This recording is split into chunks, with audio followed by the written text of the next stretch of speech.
বিসমিল্লাহির রহমানির রহিম। দেশের বাইরে বিশ্বের যে প্রান্ত থেকে আমাদের নিউজ সিলেটকে দেখছেন, আমি দেওয়ান আরাফাত চৌধুরী যাকে আপনাদেরকে জানাই আসসালামু আলাইকুম, শুভেচ্ছা। প্রিয় দর্শক, আজকে আমরা লাইভে এমন এক ব্যক্তিকে নিয়ে এসেছি যিনি সাবেক ছাত্রদল নেতা, যুবদল নেতা এবং বিএনপি নেতাও বটে। তিনি বিগত আন্দোলনে, আওয়ামী লীগ সরকার পতন আন্দোলনে, নির্বাচনী যে আন্দোলন ছিল সেই আন্দোলনে এবং লাস্টে যেই গণ অভ্যুত্থান হয়েছিল ছাত্র জনতা মিলে, সেই ছাত্র জনতা মিলে যে গণ অভ্যুত্থান হয়েছিল তার আন্দোলনে যিনি সচলে শরিক হয়েছিলেন এবং চোখে গুলিবিদ্ধ হয়েছিল, সেই আব্দুল সালাম টিপুকে নিয়ে আমরা এসেছি। আমরা তার মুখ থেকে শুনব সেদিন কি হয়েছিল এবং চোখে কীভাবে গুলিবিদ্ধ হয়েছিল এবং বর্তমান অবস্থা ওনার কী, চোখের কী অবস্থা এবং আগামী তার ওনার রাজনৈতিক যে মত এবং রাজনীতির যে কর্মকাণ্ড কীভাবে চলবে সেটা আমরা বিস্তারিত শুনবো। আব্দুল সালাম টিপু, আপনার আশা করি আল্লাহর রহমতে ভালো আছেন। আসসালামু আলাইকুম রহমতুল্লাহ। আলহামদুলিল্লাহ, এখন আগের চাইতে মোটামুটি ভালো আছি, অনেক ভালো আছে। আসলে আব্দুল সালাম টিপু, আমরা ক্যাপশনে দিয়েছি যে মা আমার কিছু হয় নাই, সামান্য গ্যাস লেগেছে, চোখ ভালো হয়ে যাবে। আসলে আপনি সেদিন কি ঘটনাটুকু আমাদের দর্শকদের উদ্দেশ্যে বলবেন, কি হয়েছিল আপনার সাথে, আপনি কোথায় ছিলেন এবং কীভাবে কি পুলিশে বা যারা আন্দোলনকারী ছিল কীভাবে কী হয়েছিল একটু আমাদের দর্শকদের উদ্দেশ্যে বলবেন। সেদিন আসলে বাংলাদেশ জাতীয়তাবাদী দল বিএনপি অঙ্গ সংগঠনের কেন্দ্রীয় কর্মসূচির শান্তিপূর্ণ একটি মিছিল ছিল। আমরা এই মিছিলে আসলে বাংলাদেশ জাতীয়তাবাদী দল ও অঙ্গ সংগঠনের নেতাকর্মীরা জুমার নামাজের পর কালেক্টর মসজিদ থেকে আমরা যখনই মিছিল নেওয়ার প্রস্তুতি বলতে পারেন, প্রস্তুতির সময় পুলিশ যখন শুধু মিছিল বের হয় তখন আমরা পিছন থেকেই পুলিশ গুলি শুরু করে। গুলি চলার পর আমাদের নেতাকর্মীরা ছত্রভঙ্গে যে আমরা বিভিন্ন দিকে চলে যাই, কেউ জিন্দাবাজারের দিকে, কেউ মধুবন ডায়াবেটিস, তখন আমরা এখান থেকেই পুলিশের সাথে আমাদের দাওয়া পাল্টা দেওয়া ছিল। পুলিশের পর্যপুরি চতুর্থ দিকে পুলিশ গুলি করতে থাকে। ঘটনার 20 থেকে 25 মিনিট পর হঠাৎ আমার চোখে আমি গুলিবিদ্ধ হই। গুলিবিদ্ধ হওয়ার পর আমি আসলে তখন বুঝতে পারি নাই যে আমার চোখে আসলে আমি দেখতেছি না, হাত ধরে তখনও পুলিশের সাথে দাওয়া পাল্টা। তারপরে আমার সাথে আমার সহযুদ্ধ অনেক ছোটো ভাইটা ছিল। যখন আমার চোখে ব্লিডিং হচ্ছে তখন তারা আমাকে ধরে নিয়ে একটি বাসায় নিয়ে যায়। বাসায় নেওয়ার পর এখানে আমার 20-25 মিনিট পর আমি এখান থেকে বের হয়ে উমেন্স ক্লিনিকে যাই। উমেন্স থেকে মাউন্টেডরা থেকে নর্থ ইস্ট থেকে আমি ওই যে লামাজার মেরি স্টুপসে ডাক্তার অচিনপুরি স্যারের সাথে যে উনি আমাকে দেখার পর বিভিন্ন টেস্ট করার পর উনি আমাকে পরামর্শ দেন যে ঢাকা চলার জন্য। তখন আসলে বিমানের টিকিট খুব প্রেসেশন আমার, তখন আমি অনলাইন ছিলই না, অনলাইনে যে টিকিট করবো তো কোনো ট্রাভেলসে টিকিট করতে পারছি না। তারপর এয়ারপোর্টে আমার ফ্রেন্ডকে পাঠাই, ওরা টিকিট করে 9টার ফ্লাইটে আমি ঢাকা চলে যাই। ঢাকা যাওয়ার পর সেখানে আমাকে এয়ারপোর্ট থেকে রিসিভ করেন সিলেটের মামাটি মানুষের নেতা, বিএনপি চেয়ারপারসনের উপদেষ্টা, আমার রাজনৈতিক অভিভাবক, আমার নেতা, আমার ভাই খন্দকার আব্দুল মুক্তাদির ও সিলেট জেলা বিএনপির সভাপতি জনতা জনাব আব্দুল কাইম চৌধুরী। এরপরে আমি ভীষণ আই হসপিটালে চলে যাই। পরের দিন আমার অপারেশন হয়। অপারেশন হওয়ার পর আমি ঢাকা প্রায় 1 মাস ছিলাম। 1 মাস পর সিলেটে আসি। এর ভিতরে আমি যে আমার আরও 2টি অপারেশন করতে হয়, করার জন্য ওনারা বলেন যে এটা দেশের বাইরে করলে ভালো হবে। এরপরে আমি ভারত যাওয়ার জন্য আমার পাসপোর্ট জমা দিই। ভিসা পাওয়ার পর আমি দেশের বাইরে চলে যাই চিকিৎসা নিয়ে। এখন 3 দিন আগে আমি সিলেটে এসেছি। এখন চোখের অবস্থা কীরকম? এখন আলহামদুলিল্লাহ আগের চাইতে অনেক ভালো, মোটামুটি এখন দেখতে পাচ্ছি। তারপরে আবার আমার যেতে হবে, হয়তো একটু সময় লাগবে। ওনারা বলেছেন যে কত % দেখা যাবে এখন এটা পুরা বলা যাচ্ছে না, তার ইনশাআল্লাহ অনেক আগের চাইতে অনেক ভালো। আচ্ছা, আন্দোলনের যে সময়টা, আর শুধু কি আপনি গুলিবিদ্ধ হয়েছিলেন না আপনার সহকর্মী যারা ছিল তাদেরকে তখন আপনি কী করলেন বা আপনার তখন কী অবস্থা ছিল? তখন আসলে আমাদের সাথে অনেকেই গুলিবিদ্ধ হয়েছে, অনেক সহযোদ্ধা, আমার ছোটো ভাই, বড়ো ভাই অনেক গুলিবদ্ধ হয়েছে। চোখে অনেকের গুলি হয়েছে, শরীরের বিভিন্ন জায়গায় যারা আমাদের সাথে ছিল অনেকেই গুলিবিদ্ধ হয়েছে। কেউ সিলেটে চিকিৎসা করিয়েছে, যারা অনেকে আমার সাথে স্বেচ্ছাসেবক দলের একজন সেলিম, উনিও ঢাকা গেছেন, উনি আমার সাথে অপারেশন হয়েছে। আরও অনেক ছাত্রদের ছোটো ভাইরা ওরা চোখে গুলিবিদ্ধ হয়েছে, ঢাকায় গিয়ে অপারেশন করেছে। আসলে অসংখ্য নেতাকর্মীরা বাংলাদেশ। আমরা আরও আপনার শুনেছি আপনাদের সহকর্মীর কাছ থেকে জানতে পারি যে আপনার যখন চোখে গুলি লাগে, গুলি লাগার পরেও নাকি অনেক সময় আপনি রাজপথে আন্দোলনই ছিলেন। এটা কি আসলে গুলি লাগার পর প্রথম আসলে আমি যে চোখে একটু সমস্যা, কিন্তু আমি যে গুলি অথবা আমার চোখটা যে আমি হয়তো আসলে প্রথমে বুঝতেই পারি নাই যে আমার গুলি ভিতরে ঢুকছে, অথবা যে আমি তো আমার চোখ দেখতে কিন্তু চোখে দেখতেছি না আমি ওই জিনিসটা। তারপরে যেহেতু আমার ডান চোখ পুরা বালা, তখন আমি আসলে আমার এত কিছু যে হয়েছে, কিন্তু যখন আমার ছোটো ভাইরা চোখে রক্ত পড়তেছে, ওরা আমাকে আসলে বলতেছে না, ওরা আমাকে এক পর্যায়ে জোরপূর্বক এখান থেকে নিয়ে যায়, বুঝছে। আচ্ছা, আপনি যখন গুলি খেলেন, আমরা যখন শুনতে পেরেছি যে আপনার আম্মা আপনাকে হয়তো কল করেছিলেন, এটা কি তখন আপনি কি না, বলছিলেন? তখন আসলে মানে ঘন্টা দেড়েক পরে তখন আমি লামাজার আসলে যে অচিনপুরি স্যারের চেম্বারে ছিলাম, তখন বাসা থেকে ফোন দেয় যে আসলে আম্মা অথবা আমার ছোটো ভাই কীভাবে খবর পেয়েছে যে আমি চোখে গুলি খেয়েছি। তখন আমি বলি না, আমার আসলে তেমন কিছু হয় নাই, যে চোখে একটু মানে যে টিয়ার সেলের গ্যাস যেটা আছে, আসলে গ্যাস ঢুকেছে, ওটা একটু ওয়াশ করতে হবে, এটা তেমন কিছু না, আমি স্বাভাবিক আছি। এরপরে আমি যাওয়ার আগে বাসায় গিয়ে দেখা করে যাই, যেহেতু আমি মানে ডান চোখ আমার পুলাওয়ালা, আমি হাঁটতে পারতেছি, আমি স্বাভাবিকভাবেই মানে বাসায় গেছি এবং বলছি যে আমার কোনো বুঝতে দিই না যে হ্যাঁ কোনো সমস্যা হয় নাই। এখন কি উনি খেলা জানতে পেরেছেন? না, এখন আসলে মানে না, এখন আমি বলি নাই যে আমি এখন বলতেছি আমি দেখতে পাচ্ছি, বাট একটু সময় লাগবে পুরোপুরি, মানে ওটা ক্লিয়ার হইতে গ্যাসটা একটু সময় লাগে, আমি এটাই বলছি। আচ্ছা, ঠিক আছে। এখন যে বর্তমান যে অবস্থা আপনার, তো এখন কইতে গেলে এরকম একটা পঙ্গুর মতো চোখ আপনি মোটামুটি কম দেখেন। এখন আপনার রাজনীতি কি আপনার আরও ইচ্ছা আছে কি না, এখানে শেষ এরকম কোনো কিছু বা মনের মধ্যে যাচ্ছে কি না? আসলে আমরা যারা মানে দেশের জন্য রাজনীতি করি, বাংলাদেশ জাতীয়তাবাদী দলের প্রত্যেকটি নেতাকর্মীরা বাংলাদেশের জন্য রাজনীতি করে। আপনারা জানেন আমাদের উপরে দেশনেত্রী বেগম খালেদা যে আমাদের আদর্শিক মা, এই দেশ মাটি ও মানুষের নেত্রী, যিনি দেশের জন্য গণতন্ত্রের জন্য রাজনীতি করেছেন। দীর্ঘ 5 বছর উনি কারাবন্দী, 5 বছরের উপরে কারাবন্দী, তারপরে উনি অন্যায়ের সাথে আপোষ করেন নাই। আপনারা দেখেন দেশনায়ক তারেক রহমান দীর্ঘদিন ধরে দেশের বাইরে, তারপরে তিনি এই দলের নেতৃত্ব দিয়ে যাচ্ছেন। এই সরকার এই স্বৈরাচার পতনের আন্দোলনে দীর্ঘদিন ধরে উনি নেতৃত্ব দিয়েছেন। এই বাংলাদেশকে ঐক্যবদ্ধ উনি করেছেন। এই বাংলাদেশ যে এই সরকার এই স্বৈরাচারের বিরুদ্ধে দীর্ঘদিন বাংলাদেশ জাতীয়তাবাদী নেতাকর্মীরা গুম হয়েছে, খুন হয়েছে, মামলা হামলা জর্জরিত, কিন্তু বাংলাদেশ জাতীয়তাবাদী নেতাকর্মীরা একটি নেতাকর্মীরা রাজনীতি ছেড়ে ঘরে ফিরে যায় না। সবাই এই অন্যায়ের বিরুদ্ধে প্রতিবাদ করেছে। আপনারা দেখেছেন সিলেটের 1 কোটি মানুষের হৃদয়ের স্পন্দন জননেতা জনাব ইমলিয়াস আলী ভাইকে গুম করা হয়েছে 2013 সালে। ছাত্রদল নেতা ইফতেখার আহমদ দিনার ভাইকে, জুনেদ ভাইকে, আনসার আলী সহ বাংলাদেশের অনেক নেতাকর্মীকে গুম করা হয়েছে, কিন্তু বাংলাদেশ জাতীয়তাবাদী দলকে দমিয়ে রাখা যায় না। আমাদের বিরুদ্ধে অনেক মামলা হয়েছে। আমরা মোটামুটি কতটুকু মামলা ছিল? 20 থেকে 22টি মামলা আছে। এই নির্বাচনের সময় আমার নামে অনেক মামলা হয়েছে। আমি গ্রেফতার হয়েছি রাজপথ থেকে, আপনারা জানেন। তো বিভিন্ন সময় আমরা গ্রেফতার হয়েছি। বাংলাদেশ জাতীয়তাবাদী নেতাকর্মীরা, দেশনেত্রী বেগম খালেদা জিয়া যেখানে আসলে কারাবন্দী, সেখানে আমাদের জন্য জেল জুলুম কিছুই না। বাংলাদেশ জাতীয়তাবাদী শীর্ষ নেতৃবৃন্দ, মহাসচিব সহ শীর্ষ নেতৃবৃন্দ জেল কেটেছেন।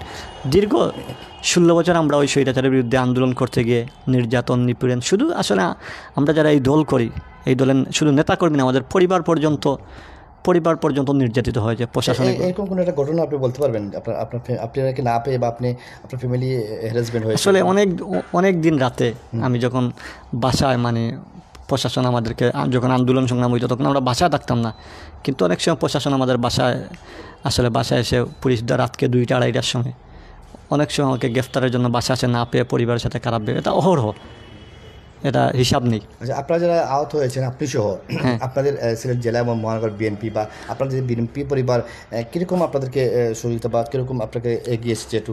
আসলে আমি আহত হওয়ার পর প্রথম থেকে আসলে দলের নেতাকর্মীরাই আমাকে একবারে এই হসপিটাল থেকে ওই হসপিটাল সব জায়গায় আসলে ওনারাই আমাকে নিয়েছেন। ওনারা গাড়ি নিয়ে এসেছেন। যেমন ওনাদের প্রতি আমার কৃতজ্ঞতার শেষ নেই।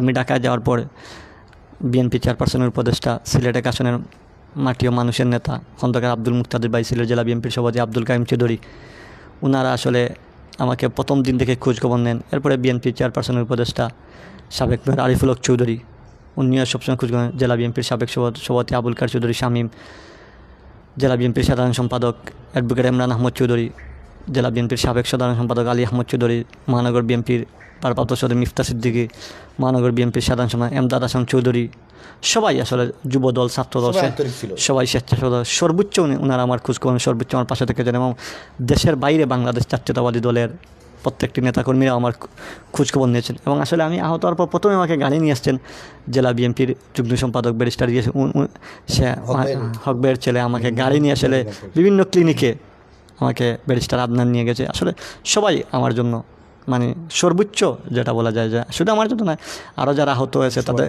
আহত হয়েছে, তখন আমি প্রথম যাই, তখন খন্দকার মুক্তাদির ভাই ওদের খোঁজখবর, ওনাদের অপারেশন সব কিছুই যাতে উনি হয় আমাকে সবসময় বলেছেন যে আমি তখন বিছনা আই হসপিটালে ছিলাম, ওরাও গেছে, উনি সার্বিক খোঁজখবর নিয়েছেন, সব কিছু ব্যবস্থা করেছেন এবং আমাকে বলেছেন যাতে ওদের কোনো সমস্যা না, যত কিছু লাগে উনি করেছেন। এবং সর্বোচ্চ দলের নেতাকর্মীর জন্য আসলে বিএনপি সর্বস্তর নেতাকর্মীরা আসলে তখন সবাই আমরা আসলে একটি পরিবার হয়ে গেছে। এই সরকারের বিরুদ্ধে আন্দোলন করতে গিয়ে বাংলাদেশ জাতীয়তাবাদী দলের নেতাকর্মী একটি পরিবারের মতো আসলে। আচ্ছা, ছাত্র জনতা আন্দোলন 5 অগাস্টের শেখ হাসিনার পতনের পরে বর্তমান আপনার অনুভূতিটা কি, বা আপনি অনেকদিন বাসায় ছিলেন না, এগুলো যে বলতেন অনুভূতিটা যে বর্তমান আসলে এ দেশ আপনারা জানেন বাংলাদেশ 1971 সালে 9 মাসের দীর্ঘকায়ী যুদ্ধে স্বাধীন হয়েছে, কিন্তু আসলে স্বাধীনতার হওয়ার পর আসলে আমরা আসলে স্বৈরাচার বারবার বাংলাদেশের ক্ষমতায় স্বৈরাচার সরকার প্রতিষ্ঠিত ছিল, কিন্তু যারা আপনারা জানেন 90-এর স্বৈরাচার দেশনেত্রী বেগম খালেদার হাত ধরিয়ে এরশাদ স্বৈরাচারের পতন হয়েছিল। বর্তমান স্বৈরাচার আসলে যার নেতৃত্ব দীর্ঘ 16 বছর ধরে এই স্বৈরাচার জনগণের উপর জনগণের এই বাংলাদেশের উপর যেভাবে বসেছিল, সব কিছু আপনার কথা বলার অধিকার, সাংবাদিকের বুটের অধিকার, মানুষের এই সরকার ছিল এই দেশের একজন ছিল মালিক আর বাংলাদেশের প্রত্যেকটি মানুষজনের ছিল প্রজা, এইরকম একটা আচরণ ছিল। কিন্তু এই দেশের মালিক জনগণের অধিকার জনগণের ফিরে দীর্ঘদিন ধরে দেশনায়ক তারেক রহমান, দেশনেত্রী বেগম খালেদা জিয়ার নেতৃত্বে এদেশের বাংলাদেশ জাতীয়তাবাদী দল সাধারণ জনগণকে নিয়ে আন্দোলন করে যাচ্ছিল। আচ্ছা, আপনাকে লাস্ট প্রশ্ন, যে বর্তমান যে অবস্থা আপনাদের ভারপ্রাপ্ত চেয়ারম্যান জনাব তারেক রহমানের যে মেসেজটা তৃণমূল থেকে শুরু করে বিএনপির কাছে, এই মেসেজটা যদি আপনি দিতেন আপনার শুভাকাঙ্ক্ষী বা আপনার দলের সহকর্মী বাড়ির উদ্দেশ্যে, যে অনেক সময় অনেক বহিরাগতরা বা অন্য ধরনের মানুষরা কিন্তু দখলদারি এগুলো, এটা যে একটা মেসেজটা যদি আপনি বলতেন। আসলে আপনারা দেখেছেন 2 দিন আগে দেশনায়ক তারেক রহমান সিলেট বিভাগীয় নেতৃবৃন্দের সাথে একটি মত বিনিময় সভা করেছেন, হ্যাঁ ভার্চুয়ালি উনি বক্তব্য দিয়েছেন। আসলে উনি স্পষ্ট বলেছেন উনি কী চাচ্ছেন, ওনার বক্তব্য খুব স্পষ্ট এবং দেশনায়ক তারেক রহমানের বক্তব্য বাংলাদেশ জাতীয়তাবাদী প্রত্যেকটি নেতাকর্মী অক্ষত করে পালন করে। আসলে আপনারা যে বলছেন যেই অন্যায় করুক, যত বড় নেতা হোক, যত বড় দায়িত্বে থাকুক, এখানে কোনো ছাড় দেওয়ার কোনো দেশনায়ক তারেক রহমান কোনো ছাড় দিবেন এবং দেওয়া হচ্ছে না। আর আপনি যে বলেছেন কোনো অনুপ্রবেশকারী, আসলে বাংলাদেশ জাতীয়তাবাদী দল একটা বিশাল মহাসমুদ্র। এটা একটা বাংলাদেশ জাতীয়তাবাদী দল, বাংলাদেশের জনগণের দল। এখানে যখন আসলে মিছিল হয় তখন হাজার হাজার নেতাকর্মীরা আসে। আসলে যারা অনেককে আমাদের নেতৃবৃন্দরা চিনেন না, হয়তো অনেককে আমরাই অনেককে চিনি না, কিন্তু হয়তো যখন মিছিলে আমাদের সাথে 1000-2000 ছেলে, এর মাঝে হয়তো কিছু অনুপ্রবেশকারী ঢুকে যায়, কিন্তু আমরা যখনই দলের নেতৃবৃন্দ জানতে পারে যে অনুপ্রবেশকারী অথবা কারোর সাথে আমরা তার বিরুদ্ধে ব্যবস্থা নেই এবং এর সাথে যে জড়িত তার বিরুদ্ধেই দলের নেতৃবৃন্দ সাংগঠনিক ব্যবস্থা নেন এবং অনুপ্রবেশকারী কোনো সন্ত্রাসী, কোনো চাঁদাবাজের দল বাংলাদেশ জাতীয়তাবাদী দল ও বাংলাদেশের জাতীয়তাবাদী দলের অঙ্গ সংগঠনে কখনো জায়গা হবে না। ওদের বিরুদ্ধে কঠোর ব্যবস্থা হবে এবং যারা ওদেরকে প্রশ্রয় দিবে তাদের বিরুদ্ধে সাংগঠনিক ব্যবস্থা নেওয়া হবে। ধন্যবাদ আব্দুল সালাম টিপু। আপনি যদি লাস্ট আমাদের দর্শকদের উদ্দেশ্যে 2টি কথা বলে আপনি আজকের এই ইন্টারভিউটা শেষ করতেন। সবার কাছে আসলে আমি বাংলাদেশ জাতীয়তাবাদী দলের একজন নগণ্য কর্মী। আমি আসলে আমার পরিচয় এই দলেরই। আমি দীর্ঘ 2000 সালে এসএসসি পাস করার পর থেকে ক্যাম্পাস থেকে আমি রাজনীতি শুরু করি। আপনার আমি মদন মোহন কলেজ ছাত্রদলের সিনিয়র যুগ্ম সম্পাদক ছিলাম প্রথম অবস্থায়। 2007 সালে ওই কমিটি হয়। এরপর আমি মহানগর ছাত্রদলে ছিলাম। দীর্ঘদিন ধরে রাজনীতি করে যাচ্ছি। বাংলাদেশ যুগ্ম সম্পাদক ছিলেন নাকি? হ্যাঁ, মদন মোহন কলেজ ছাত্র। তারপরে আমাদের আসলে বাংলাদেশ জাতীয়তাবাদী দলের নেতাকর্মী রাজনীতি করে দেশের জন্য আজকে আপনার ছাত্র জনতার বিপ্লবের মাধ্যমে দেশের আবার আমরা স্বাধীন হয়েছি।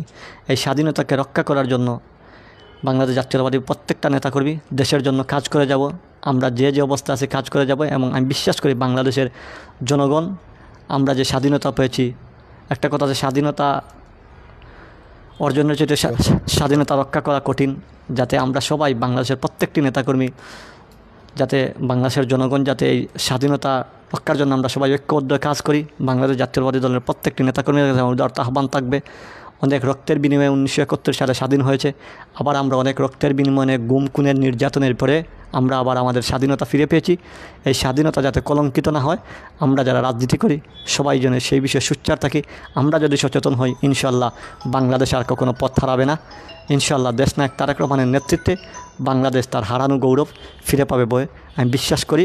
এবং আমরা যদি সবাই সচেতন থাকি, বাংলাদেশ জাতীয়তাবাদী দলের নেতাকর্মী এবং যারা রাজনীতি করে সবাই যদি আমরা আমাদের দায়িত্ব পালন করি, দেশের মানুষ আমাদের কাছে যে আশা আকাঙ্ক্ষা করে, দেশনায়ক তারেক রহমান যে নির্দেশনা দিয়েছেন আমরা যদি সেইভাবে চলতে পারি, আমি বিশ্বাস করি বাংলাদেশ একটি উন্নত রাষ্ট্রে পরিণত হবে। বাংলাদেশের জনগণ যে স্বপ্ন দেখে, দেশনায়ক যে স্বপ্ন দেখেন, সেই স্বপ্ন ইনশাআল্লাহ বাংলাদেশ জাতীয়তাবাদী দল এবং এই দলের নেতাকর্মীর হাত ধরেই পূরণ হবে দেশনায়ক তারেক রহমানের নেতৃত্বে। ধন্যবাদ আপনাকে।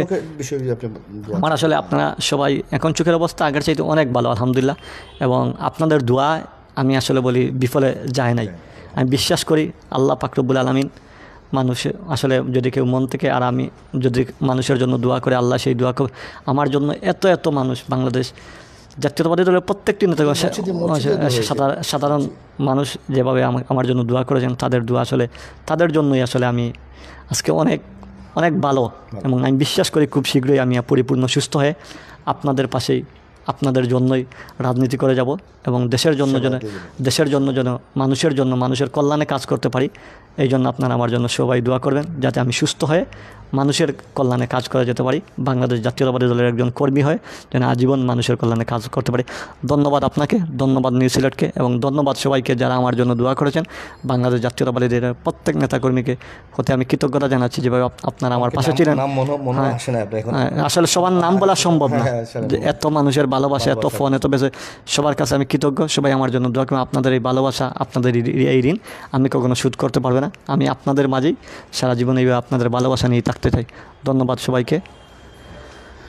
ধন্যবাদ আব্দুল সালাম টিপুকে। সে একটি কথা বলেছে যে অনেকে আসলে এই সময়ে লাইভে সে তাকে অনেক সহযোগিতা করেছে, অনেক দিক দিয়ে সহযোগিতা করেছে, কিন্তু অনেকের নাম সে বলতে পারে না, সে দুঃখ প্রকাশ করছে। আসলে আমরা শুনলাম আব্দুল সালাম এরকম কিন্তু আরও আব্দুল সালাম টিপু এই বাংলাদেশ জাতীয়তাবাদী পরিবারের বা কর্মী হিসাবে কিন্তু আছে। আমরা দোয়া করব আব্দুল সালাম টিপুর যেন সবসময় সুস্থ থাকে, সুন্দরভাবে আবারও আমাদের মাঝে ফিরে আসে। সত্য ও ন্যায় পথে নিউজ সিলেট আপনাদের পাশে। ধন্যবাদ সবাইকে।